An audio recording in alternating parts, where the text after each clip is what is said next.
in this episode of the Natural Alpha podcast.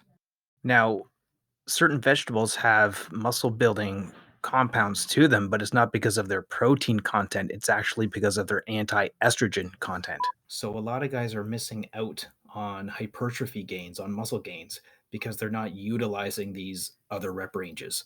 And they really should because there's so much value in it. So, we know that stretching induces protein synthesis. So, when you do it at this time of day, you really, really set yourself up for some good gains.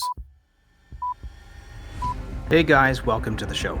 This is the podcast where we take natural biofundamentals and hacks and show you how to incorporate them into your lifestyle for supernatural results in things like health, muscle building, fat loss, and hormone optimization. So thanks again for tuning in, and now let's get to today's show. All right, so in today's show, we're going to be talking about the best vegetables to gain muscle, the best rep ranges to gain muscle, and what is the best time of day to do your stretching. So all this is coming up in today's show, so stick around. Okay, so the first thing that we are going to be talking about is the best vegetables for gaining muscle. Now, this isn't because of the protein content or anything like that. It's more about these vegetables having an anti-estrogenic effect on the body, particularly by way of something called indole 3-carbinol. So there's different types of estrogens in the body. There's a 2-hydroxy, a 4-hydroxy, and 16-hydroxy estrogens. Now, 2-hydroxy estrogen's not that bad, and it's also the most easiest to be excreted from the body. So what we really want to do by making use of these vegetables is take some of the higher hydroxy estrogens, get them to transform into the 2-hydroxy, and then have them excreted out of the body. So how indole 3-carbinol works is by neutralizing excess natural and environmental estrogens by way of an enzyme called CYP1A2, and that goes to the liver for phase 1 and phase 2 detoxification. But what it also does is it also, like I said, converts those higher hydroxy estrogens into the 2-hydroxy, so it's a lot easier for the body to get rid of it. And also what this does is it decreases the level of SHBG, which is steroid hormone binding globulin. So what this does is steroid hormone binding globulin bounds up your free testosterone so that it can't get into your cells. So you actually want lower levels of that. So things that are high in indole 3-carbinol are very important for optimizing your testosterone levels. So what are these things? In particular, they're vegetables of the Brassica family. So these are things like Brussels sprouts, kale, cabbage, broccoli, greens. It could be spinach, mustard, collard greens, rutabagas, and turnips, right? So cruciferous vegetables. And remember, you got to get them organic because there's no sense in getting these vegetables that have these compounds and then they're just sprayed with a bunch of estrogens anyways, because that's how pesticides work, right? They're xenoestrogens. They disrupt the hormone cycle of the pest, of the bug. It's basically like spraying like birth control pills, right? Now you're eating that, and they say, well, it's in such small amounts that's not going to affect humans, but the cumulative effect, you're going to accumulate all of these xenoestrogens into your body. Okay, so make sure that you're getting organic. Now, some honorable mentions too are mushrooms, because mushrooms have anti-aromatization properties. What is aromatization? So aromatization is when the body takes testosterone and turns it into estrogen. So there's an enzymatic process that happens there. So that's obviously a bad thing. So it does this by decreasing what's called MCF7 receptor sites in cells. But anyways, all you need to know is that mushrooms stop allowing testosterone to get transferred into estrogen. Okay. Also, garlic and onions are great because of the flavanol quercetin. What this does is on your cells, you actually have receptors for estrogen too, and the quercetin basically blocks those cells so any estrogen can't get in there. So hopefully then the estrogen gets excreted as long as you have clean detoxification systems, it'll just excrete it right out of the body. So anyways, that is first topic, which is best vegetables for gaining muscle. Okay, so again, they're Brussels sprouts, kale, cabbage, broccoli, cauliflower, all kinds of greens, rutabagas, turnips. Honorable mentions are mushrooms, garlic, and onion. So that should be like your weekly grocery list, right?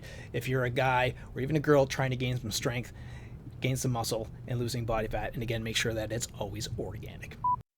Hi guys, I just wanted to jump in and say thanks again for listening, or if you're watching on YouTube, thank you. It would really help me out to help other people if you would subscribe and leave a comment and let me know how you're enjoying the show and what other content you would like to hear. Okay, let's get back to the show. Okay. All right. Next topic today. I want to talk about the best rep range for hypertrophy. And I got news for you. There isn't actually one range, okay? But let's talk about the typical rep ranges. Typically, there's a 1 to 5, then there's a 6 to 12, and then there's like 13 and beyond, or particularly 13 to 20 if you're still talking about weight training and not weight or endurance training.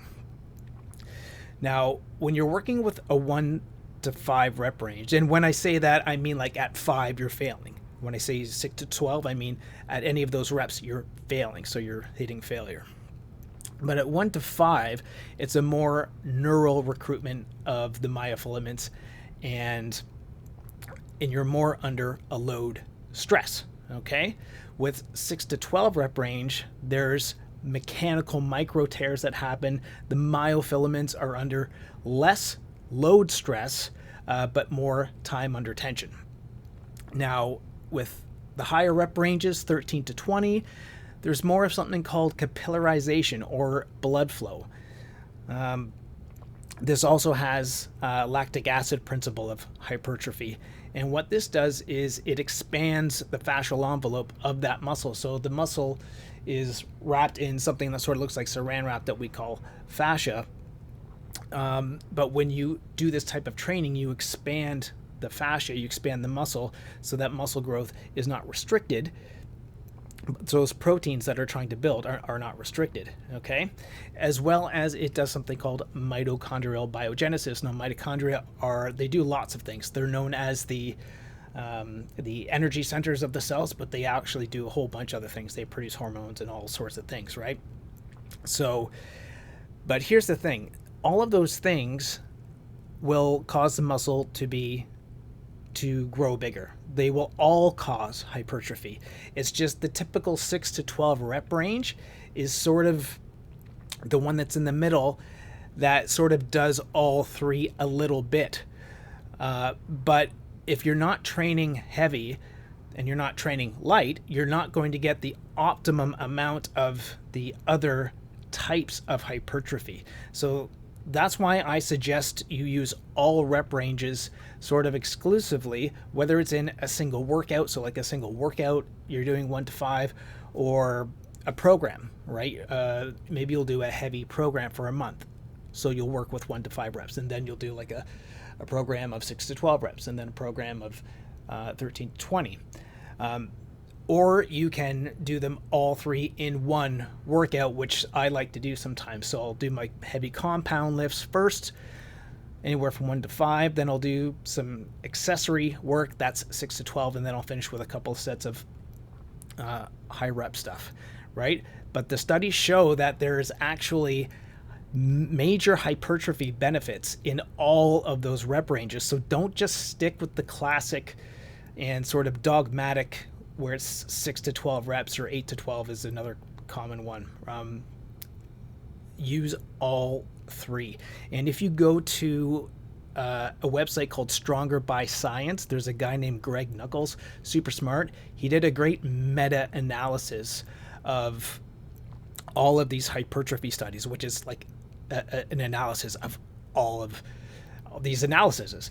And he clearly shows in his analysis that there's huge hypertrophy benefits to all of these rep ranges. So if you're looking to get jacked, don't just be stuck in, back in the 90s where it was like 8 to 12 reps or 6 to 12 reps, and that's the best rep range. Okay, it's just sort of the mid range where it does all three: the neural stress, the mechanical stress on the proteins, and the blood flow all in one. But by using them exclusively, you're going to get a lot more out of each type of or each method of hypertrophy.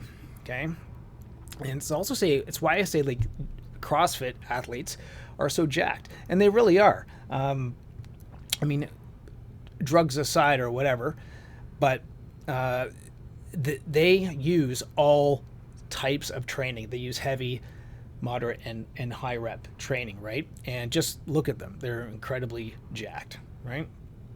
Okay, so that's it for that. Number 3, stretching. So stretching is something that I find that people don't do enough, number one, in the gym. But I'll tell you, I feel like the best time of day to do it anyways is at night, particularly in bed at night, like just before you go to bed.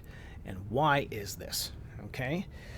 So number one, it has a greater effect if you do it just before you go to sleep, because after you stretch, you're not going back to sit in a chair to shorten those hip flexors and hamstrings again and to get into that bad posture, that bad hunker down posture, right? You're lying down in an outstretched position going to sleep. So you're not ruining the stretching effect by going back and basically putting yourself into a bad shortened posture and shortening those muscles that you just stretched. Okay, so that's the first one. The second thing, the second benefit of stretching in bed at night is that you will actually grow more muscle. Now, why would you grow more muscle if you stretched at night? Well, stretching muscle and fascia, which I talked about earlier, creates an increase in protein synthesis. So protein synthesis happens mainly during sleep. So it's like giving a boost to that natural process. Okay, so it does this because there's what's called piezoelectric currents on that fascia, and it sends messages to the brain to basically create a repair process, which is why people do encourage you to do it directly after a workout so you can start the recovery process. But I'll tell you, the recovery process happens mainly at night while you're sleeping anyway. So if you don't get around to it right after your training session, don't worry, as long as you do it at night. So what I like to do is actually whatever group of muscles I've trained that day, I will make sure that I stretch those group of muscles that night in bed. So you don't have to do a full body stretch, even though it's probably a good idea, especially the older you get, the more mobility you need. But anyways, make sure you stretch those particular muscles that you just trained that day at night before you go to bed to create a greater protein synthesis response and a greater repair response, and thus a greater growth response. Okay. Number 3, you will get a way better sleep. Okay? So stretching acts like a natural adaptogen. If you don't know what an adaptogen is, there's lots of herbs that are adaptogens. The big one is ashwagandha. But basically, without getting into too much Eastern philosophy and medicine, like I discussed, that piezoelectric current, it basically has information that it carries, okay? Intelligent information. So if you stretch during the day, it will relax you initially, but then it will actually give you greater energy if you have a task to do during the day. If you do it at night, it will relax you initially, but then induce a deeper sleep as well. Okay. And you know how important sleep is for your gains based on my last show and what I talked about. So that is why those are 3 major reasons why I like to stretch at night in bed. Okay. All right, guys, I want to thank you for watching today's show, and we'll see you next time. Stay strong. Guys, thanks for listening. I hope you can take today's content and apply it to your life to make a stronger version of yourself. I really do. If so, it would really help me out if you guys could follow me on Apple or Google Podcasts or whatever platform you're listening on, really. And leave a review as well. And let me know how I'm doing and what other topics you'd like to hear about. You can also subscribe to my YouTube channel, The Natural Alpha. And thanks again. I appreciate you guys. Stay strong, and we'll talk soon.